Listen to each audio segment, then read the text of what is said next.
Okay, चलिए sir जी, याद करिए कि पिछली बार हमने क्या किया था। पिछली बार हाँ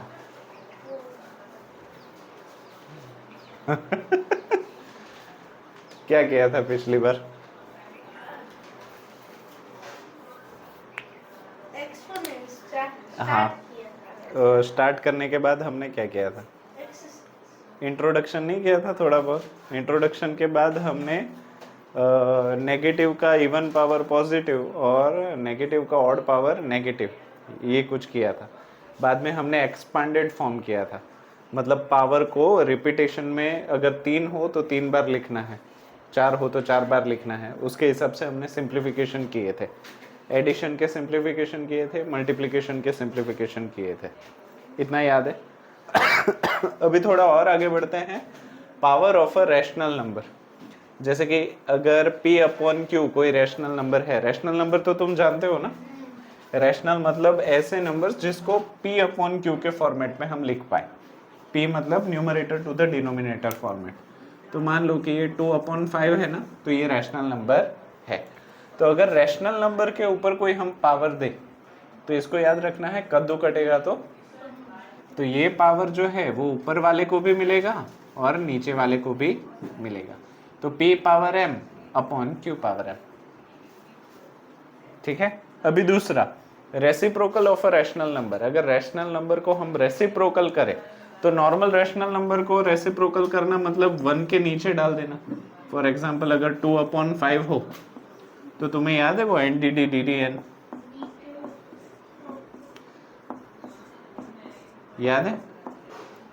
एन न्यूमरेटर, डी डिनोमिनेटर, यानी कि numerator's denominator will go to the denominator's denominator will go to the, Hindi में हम इसको क्या बोलते थे? ऊपर के नीचे वाला नीचे, नीचे के नीचे वाला ऊपर। हाँ, तो यहाँ पे नीचे के नीचे वाला denominator's denominator will go to the numerator. तो ये क्या हो गया? तो इसको देखो और इसको देखो, गुलाटी मार ली। तो रैशनल नंबर का रेसिप्रोकल यानी कि गुलाटी, रैशनल नंबर का रेसिप्रोकल मतलब गुलाटी। तो उसका अगर पावर भी हो तो भी गुलाटी। जैसे कि p अपॉन क्यू का रेसिप्रोकल लोगे तो वो q अपॉन p हो जाएगा और पावर सेम टू सेम रहेगा। जैसे 5/2 है। हाँ, तो हमने उसका पावर 2 लिया, तो पहले सिंपलीफाई नहीं करने का? नहीं, डायरेक्टली तुम ऐसे कर सकते हो। मतलब reciprocal of a rational number is a Gulati.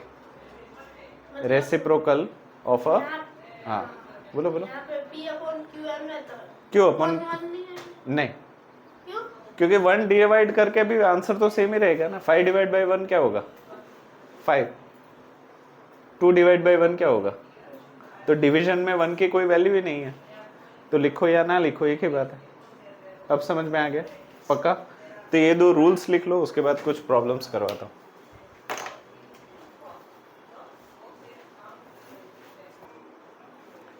चलिए सर जी, कुछ एग्जाम्पल लेते हैं। एग्जाम्पल 1, इवैल्यूएट मतलब वैल्यू निकालिए 7/2 to the whole square.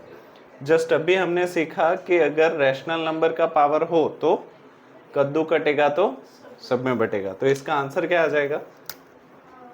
7/2 upon 2/2। 7/2 is, very nice, 2/2 is, हो गया खत्म। पर ये भी इम्प्रॉपर है, इसको मिक्स फ्रैक्शन में लिखना चाहिए, क्योंकि इम्प्रॉपर हो तो उसको मिक्स में कन्वर्ट करना ही पड़ता है। पर बुक में कभी कभी नहीं किया होगा, हम कर लेते हैं। चलो, 4 11 सा कि 4 12 सा, 12 सा, 40। हाँ, तो 12 इंटीजर 1/4 भी तो लिख सकते हैं। आंसर, आंसर सही है। चलो दूसरा वाला, express in term of power. हमें रैशनल नंबर दिया है, उसको पावर के टर्म में दिखाना है। तो 125 किसी का तो पावर है ना, मुझे पता है तब तक। 125। हाँ, किसका? किसी का तो क्यूब है, 5 क्यूब। तो यहाँ पे क्या लिखे? -5 to the whole cube upon 343 भी किसी का क्यूब है 7, तो क्या लिखूं 7 टू द होल क्यूब। अभी देखो कद्दू कटेगा तो सब में बटेगा, बटा हुआ कद्दू सेम है तो उसको कलेक्ट कर लो तो नहीं चलेगा, तो क्या मैं इसको ऐसे लिखूं -5 अपॉन 7 होल पावर 3। इसमें हम सीढ़ियाँ उतर रहे हैं, इसमें सीढ़ियाँ चढ़ रहे हैं, चलेगा? ठीक है, next simplify 2 power 4 upon 2 upon 3 whole power 4 3 power 2 1 upon 8। जब भी ऐसे प्रॉब्लम हो तो देखो बीच में कौन सा सिंबल है, मल्टीप्लिकेशन। मल्टीप्लिकेशन हो तो इंडिया पाकिस्तान की जंग हो सकती है। अभी तुम बोलोगे सर इंडिया कौन पाकिस्तान कौन, ऊपर वाला नीचे वाला? इंडिया वाले को मार सकता है, पाकिस्तान वाला पाकिस्तान वाले को, इंडिया पाकिस्तान एक दूसरे को। ठीक है, तो अभी ध्यान से देखो, क्या मैं इसको ऐसे लिखूं, पहले तो इसको ऐसे दे दे, कद्दू कटेगा तो सब में बटेगा, तो क्या लिखूं 2 power 4 upon 3 power 4 multiply 3 power 2 multiply 1 upon 8 को क्या लिख सकता है 2 क्यूब 2 पावर 3। अभी इसको करने का एक और तरीका है पर अभी वो आया नहीं है, तो मैं इसको साधारण तरीके से करवाता हूँ। 2 पावर 4 मतलब 2 कितने बार 1 2 3 4 डन। मल्टीप्लाई 3 पावर 2 मतलब कितने टाइम्स, 1 को मल्टीप्लाई में लिखो या ना लिखो कोई फर्क नहीं पड़ता, डिवाइड बाय 3 पावर 4 यानी कि 3 कितने टाइम्स,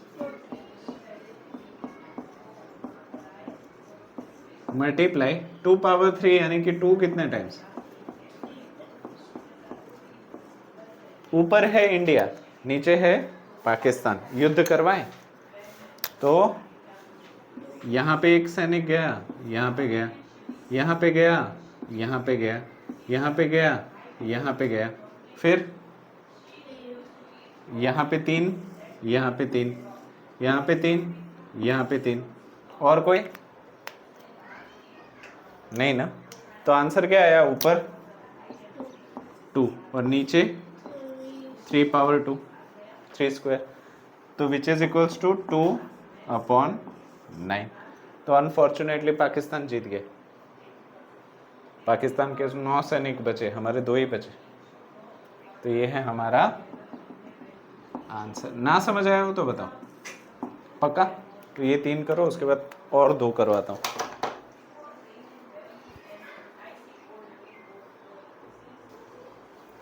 चलिए sir ji, example 4 and example 5।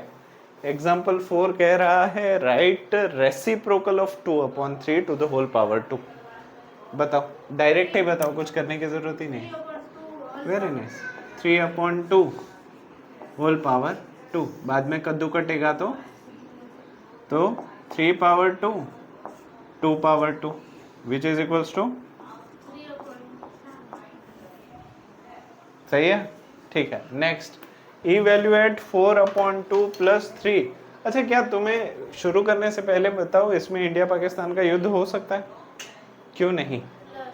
क्योंकि समझौता चल रहा है, समझौता के वक्त लड़ाई नहीं होती, वाइट फ्लैग है, तो प्लस और माइनस क्या है, वाइट फ्लैग, जब तक वो है तब तक युद्ध नहीं हो सकता।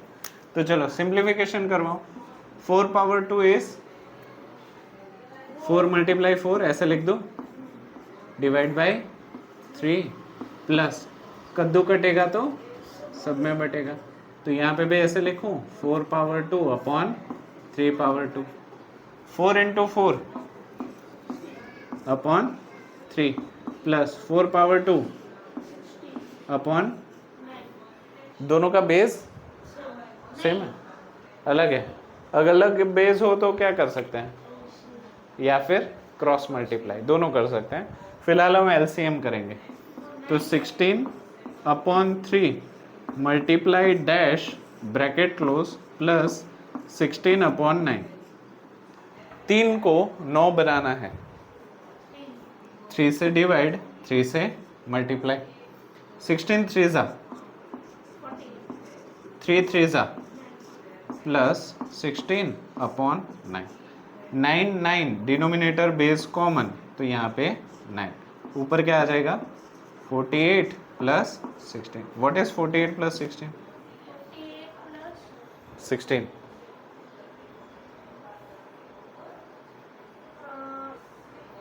54 थोड़ा गलत हो, 52 ध्यान से सोचो।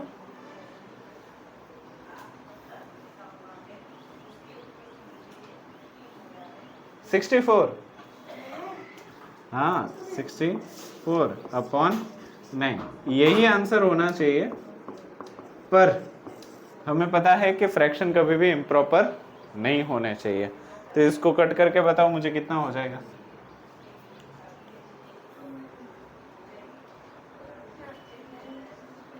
7 जा 7 9 जा 63 प्लस 1 64 डिवाइड बाई,